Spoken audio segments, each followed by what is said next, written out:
Hey, how y'all doing? Hey, somebody wanted me to tell a story about how I pooped in a suitcase, alright?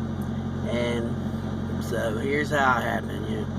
It's about 10 years ago. I'd only been driving a truck about 3-4 months, and I really had never thought about this situation. Some things you just really don't think about until you're there, and then it's too late. Okay, so I'm in Atlanta, Georgia, and I don't know if you've ever been to Atlanta, Georgia, but it's like 18,000 lanes of traffic, and none of them are moving, okay? So, anyway, it's about 4:30 in the afternoon. My air conditioner broke down in the truck that day, which didn't make the situation much better, okay? So, anyway, I'm about where I'm at, the Beltway. I'm on the Atlanta Beltway, and it's probably about 6 lanes of traffic, and we're not moving. And I am all the way over. I'm not in the very left lane, but I'm one over. And then there's 3 to the right of me. There's a wall in the center, and the shoulder's way over there.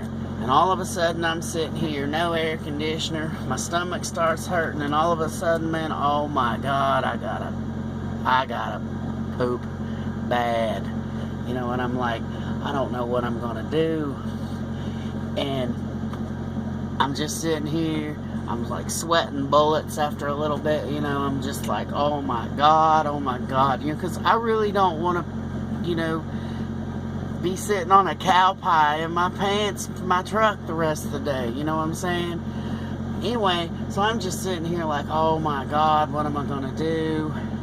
So I put my blinker on, and as we're barely moving, I have my blinker on.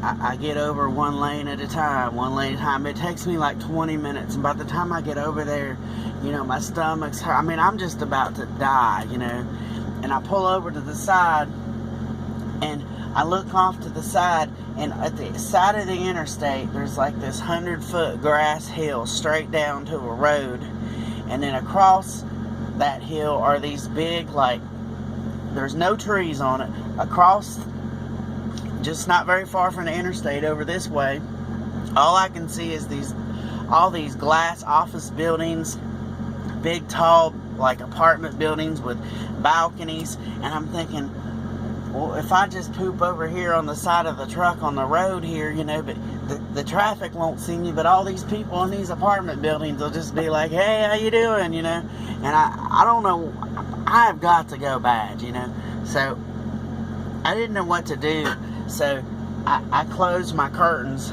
in the truck, and I got back here, and I'm looking for Walmart bags, a bucket, just anything, but I don't have anything, and all of a sudden, I see my suitcase. Now, I had this big suitcase, about this big. I mean, it's huge, but it's a cloth suitcase, okay? But it kept its shape like a hard suitcase. It's not like a duffel bag, okay? But it was all cloth all the way through. So anyway, I get back there, and I had to go bad, and I'm on the bed back here, just, I dumped the clothes out, and I'm finally getting relief, And I'm back here, and all of a sudden, before I'm even done, I hear this, knocking on the door, and I'm like, oh, God. And sure enough, it's the Georgia State Police, are you okay? And I'm like, yeah, I'm okay, and he keeps knocking on the, open up, I need to talk to you, open up, and I'm back here I'll be there in a minute, and he keep, every time I say I'll be there in a minute, he bangs harder, and I'm thinking, man, can't a man just take a poop in peace, but apparently that never happens anywhere. So anyway, finally I get done, and I come up here, and the cop starts talking to me, and he says, are you trying to sleep here? And I said, no, I'm not trying to sleep. I at first didn't want to say he's like, this is not a good place to park. Why'd you have your curtain closed if you're not trying to sleep? Or are you okay? And finally I just said, officer, I had to poop, okay? And he said, you had to poop? And I was like, yeah, I did. So anyway, when I got done, he finally left, and when I got done, I closed this cloth suitcase up, and all of a sudden, like, I realized this is not, this is gonna stink. I gotta get this out of here. So I'm like, what do I do? And real quickly, I just opened that door up and I just dropped the suitcase onto the interstate. And I thought, I'm not leaving that in here through all this traffic. It'll be an hour before I get somewhere where I can throw it out, So I just dumped it on the interstate and I went on, man. So anyway, I drove home. I got home at night and I told Tracy, and Emily was at our house. That's Tracy's cousin, and I told her about it. And she's like, why didn't you go up in the woods? You need to go in the woods. And I'm like, I'm in Atlanta, Georgia. There are no woods in Atlanta, Georgia. No woods anywhere. And so anyway,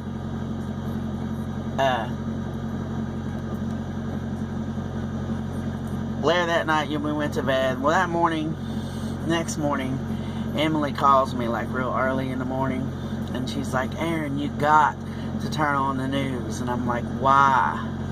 I'll do it later. And she's like, no, turn it on Fox News now. And she said, then she went on to tell me that they had closed an interstate bridge, and I am not lying. She said they had closed an interstate bridge in Atlanta because they found a suitcase. They thought it had a bomb in it. And I'm like, oh no, this cannot be happening. And right then, as I'm flipping through the channels trying to find Fox News, because I didn't even know what channel it was on, and I'm flipping through, all our 8,000 channels, and trying to find it, and I'm like, Emily, this is not good. I said, they're going to know who left that suitcase there. And she said, how's that? I said, well, a few months ago when I rode to Georgia on a Greyhound bus, and that's a whole nother video. I don't know if you've ever been on a Greyhound bus, but that's like an insane asylum on wheels. We'll talk about that later. But anyway, because I had to go on this bus, you have to put your suitcase underneath the bus. So I wrote my name and address and phone number on this little tag that goes on the side of the suitcase.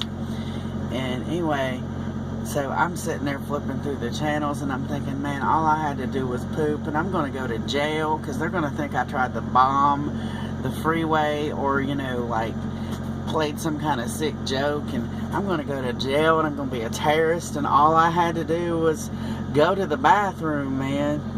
So anyway, finally, it takes forever for me to get to the channel, and she's like on the phone with me, and when I get there, you know how cable news, they gotta drag everything on, they have all these bomb experts on and all this crap, and I'm just thinking, let me see the bridge, because I want to know if it's the same bridge that I was at, you know what I'm saying? And I am nervous, and because I don't want to go to jail, So anyway, finally, they show the bridge, and behind the bridge was like apartments and trees, but there was no high rises or anything near it. And I was like, thank God, Emily, it's not the right bridge. So